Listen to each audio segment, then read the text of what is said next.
Oke, penikmat film, kita akan masuk ke daftar film bulan Maret 2023 yang akan dimulai dari film Virgo and the Sparkling. Nah, ini menjadi yang utama di bulan ini dan termasuk salah satu film besar lah ya dari Bumi Langit Cinematic Universe yang kembali melanjutkan fase pertama Bumi Langit Universe-nya.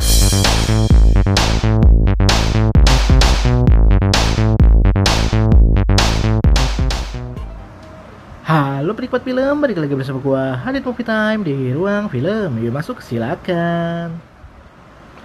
Oke penikmat film, kali ini gue akan kembali membagikan konten daftar film bulanan nih, yang dimana sekarang sudah masuk ke bulan Maret 2023. Seperti biasa ya, akan dibagi dua bagian. Yang pertama part 1 film Indonesia, dan part kedua akan ngebahas film internasional. Oke, kita masuk dulu ke part 1 film Indonesia. Ada film apa aja di bulan ini? Langsung kita masuk ke daftar film. Oke penikmat film, kita akan masuk ke daftar film bulan Maret 2023 yang akan dimulai dari film Virgo and the Sparkling. Nah, ini menjadi yang utama di bulan ini dan termasuk salah satu film besar lah ya dari Bumi Langit Cinematic Universe yang kembali melanjutkan fase pertama Bumi Langit Universe-nya. Yang kali ini adalah karakternya bernama Virgo. Nah, Virgo ini ya salah satu karakter yang bisa dikatakan superhero remaja lah ya. Wah, ini asik nih, ada unsur bandnya, cerianya ada, fantasinya juga ada. Wah, tentunya ini akan sangat menghibur karena dibintangi oleh Zara Adisti. Wah, siapa yang tidak kenal, sudah banyak filmnya dia. Dan kalau menurut gue sih Virgo and the Sparkling nih paling cocok banget di bulan ini ditonton di awal bulan ya, menjelang puasa. Jadi kita bergembira dulu, have fun dulu bersama Virgo dan kawan-kawannya. Nah, untuk kalian yang pengen nonton Virgo lebih baik duluan ya, karena takutnya kalau kalian nggak nonton duluan mungkin filmnya segera turun. Dan gue berharap banget film superhero Indonesia khususnya jauh lebih meningkat pendapatannya dibandingkan Sri Asih yang sebelumnya yang bisa dikatakan flop lah ya, biar Bumi Langit nggak kecewa gitu istilahnya sama hasil karya dia. Jadi lebih baik kita apresiasi dengan nonton filmnya di bioskop. Oke, ayo kita sama-sama ke bioskop nonton Virgo and the Sparkling. Oke, selanjutnya ada film Kembang Api nih. Wah, ini uniknya di sini ada 4 orang yang berniat merencanakan suatu pembunuhan, yaitu bunuh diri lebih tepatnya.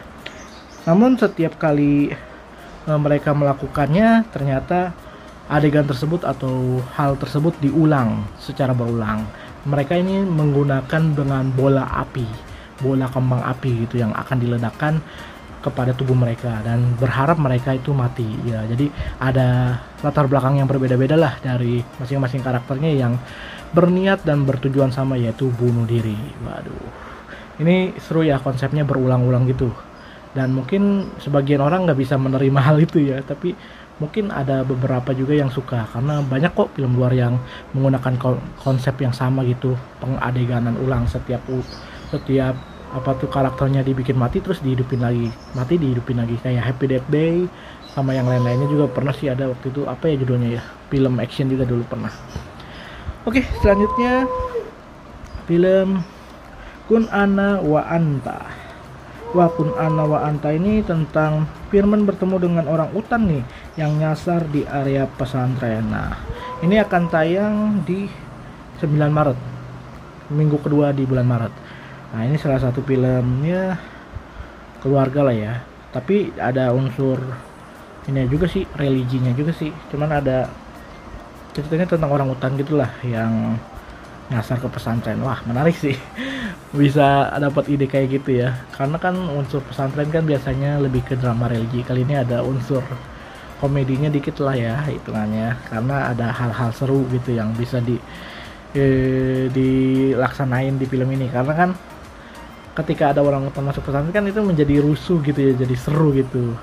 Wah, walaupun ada unsur drama religi yang serius, tetap ada unsur komedinya gitu. Oke, selanjutnya Perjanjian Goib nih. Wah, horor lagi nih. Demi menguasai harta, Andri sengaja melakukan formalin nih kepada neneknya yang seolah masih hidup.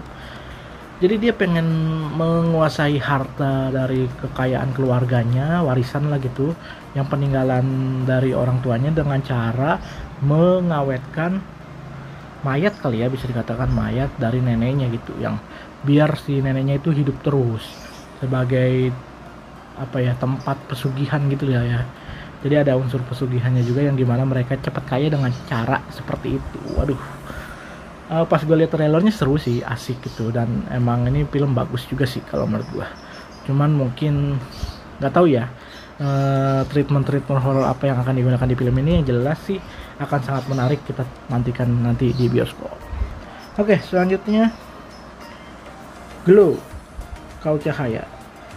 Gloria, seorang atlet renang berjuang keluar dari depresi karena kehilangan fungsi kakinya. Waduh, ini seru ya, atlet renang yang cedera gitu, kehilangan kakinya, dan itu membuat si Gloria ini, karakternya ini menjadi depresi ya. Jelas lah ya, tumpuan dia kan di kaki.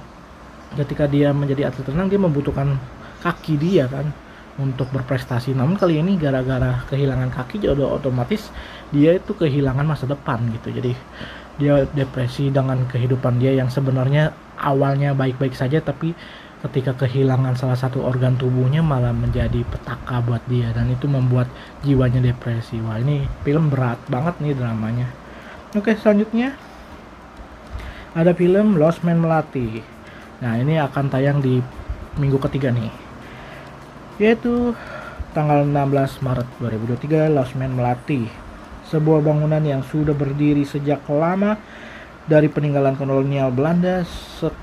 Sesekali mereka masuk dan tidak ada jalan keluar kecuali mati. Waduh, jadi kayak bangunan misterius gitu zaman peninggalan Belanda, yang ketika kalian masuk ke situ akan sulit untuk keluar, dan salah satu cara dengan keluarnya yaitu dengan mati. Waduh, ya seperti biasa lah, unsur horornya ada di sini. Yang jelas sih pas gue lihat trailernya ini menarik banget ya, karena ada unsur ya mirip-mirip kayak film kastil gitu ya. Ada misteri apa di balik kastil tersebut.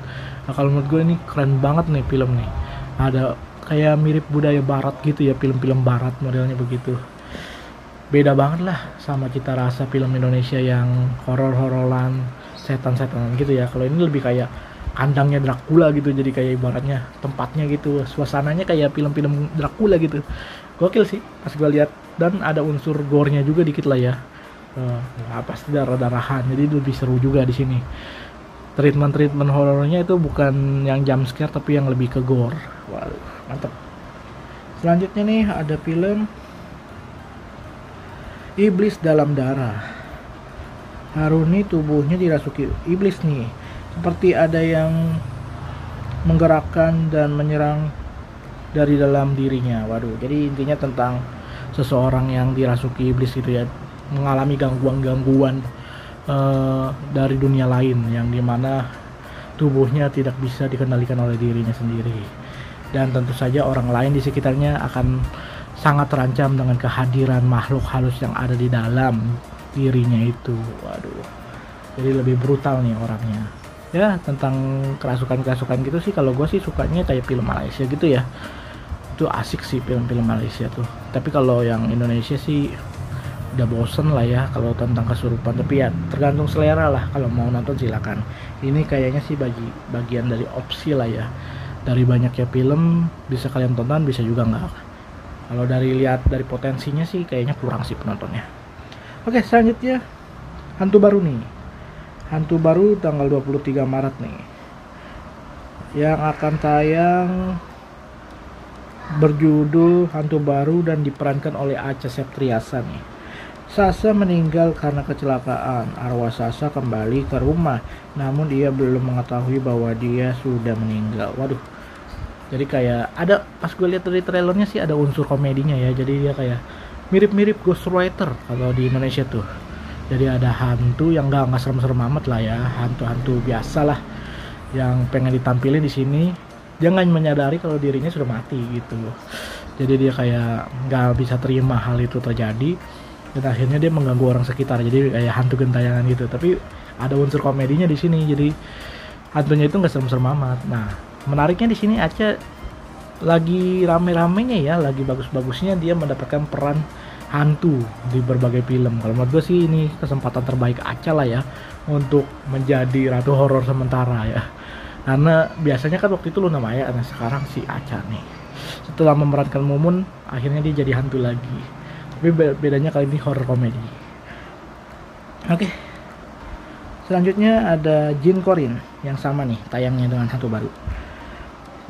Ada rahasia besar yang harus ditutupi Seno di dalam rumah tangganya. Waduh. Kayaknya bulan apa ya? Bulan Desember atau bulan Januari gitu. Ada judulnya Korin juga sama dan nembus juga tuh box office. Kalau menurut gua ya 1 juta lah dapat dia. Nah, kalau ini kayaknya kalau dilihat dari trailernya sih kurang ya. Nggak semenarik Korin yang sebelumnya yang bertemakan ada latar belakang pesantrennya ya. Kalau yang ini kayaknya kurang nih. Tapi ya penceritaan tentang Jin Korin seperti apa yang di film ini nggak tahu juga. Oke, saksikan aja kalau berniat untuk nonton. Selanjutnya ada film Surga di Bawah Langit. Persahabatan antara 3 orang anak yang tinggal dan hidup di perkampungan kumuh. Waduh. Wah, ini udah masuk ke bulan puasa ya, jadinya akan ada drama religi yang hadir di bulan itu, di tanggal segitu. Oke, selanjutnya ada Tulah 6/13. Waduh, apa ini? Hiburan yang merubah menjadi malapetaka dan akan terjadi teror-teror aneh dan mencekam. Waduh. Jadi berawal dari liburan malah menjadi terancam nyawanya. Tulah ini apa ya? Film apa sama dengan santet apa gimana nggak tahu juga. Gangguan-gangguan apa yang ada di film ini nggak tahu. Yang jelas horor banyak ya di sini mendominasi. Selanjutnya terakhir Taman Tidur. Arwah Kelly yang menghantui melalui teror chat video meminta kejadian atas misteri kematiannya. Waduh. Sama juga lah, walaupun berbagai macam cerita di bulan ini dipenuhi dengan film horor. Kalau menurut gue horor-horor Indonesia yang bulan ini tayang yang paling menarik sih kayaknya Perjanjian Iblis doang sih kalau menurut gue. Bukan Perjanjian Iblis ya, iya Perjanjian Iblis judulnya. Sama Lost Man Melati menarik sih, Lost Man Melati dan Hantu Baru tuh asik tuh, horor komedi. Tapi dari sekiannya drama, kalau menurut gue yang paling layak ditonton ya Virgo and the Sparkling. Wajib ditonton di awal bulan ini. Semoga sih film ini nggak kalah dengan film horor ya. Gue berharap banget jumlah penonton film superhero Indonesia jauh meningkat biar apa ya, produksi film superhero nya makin banyak gitu. Kita kan makin bangga dengan hal semacam itu. Kalau menurut gue ini sulit dilakukan ya kalau di Indonesia ya, kalau untuk superhero. Cuman kalau di luar udah pastilah. Apalagi ini dengan tema universe dunia yang pengen dikembangkan di superhero-nya itu loh. Mempertemukan antara superhero satu dengan superhero lainnya itu kan di MCU mah berhasil, cuman belum tentu juga di Indonesia berhasil. Mudah-mudahan berhasil lah ya. Gue support terus film Bumi Langit Cinematic Universe. Semangat. Oke, selanjutnya nanti video berikutnya akan masuk ke film internasional untuk part keduanya. Nantikan setelah ini, nanti gue upload di hari berikutnya. Oke, sekian dulu untuk video kali ini. Terima kasih sudah menonton video ini sampai habis. Jangan lupa like, comment, share, dan subscribe Hadit Movie Time di Ruang Film. Terima kasih sudah menonton. You nonton, enjoy movie ever. Enjoy movie ever.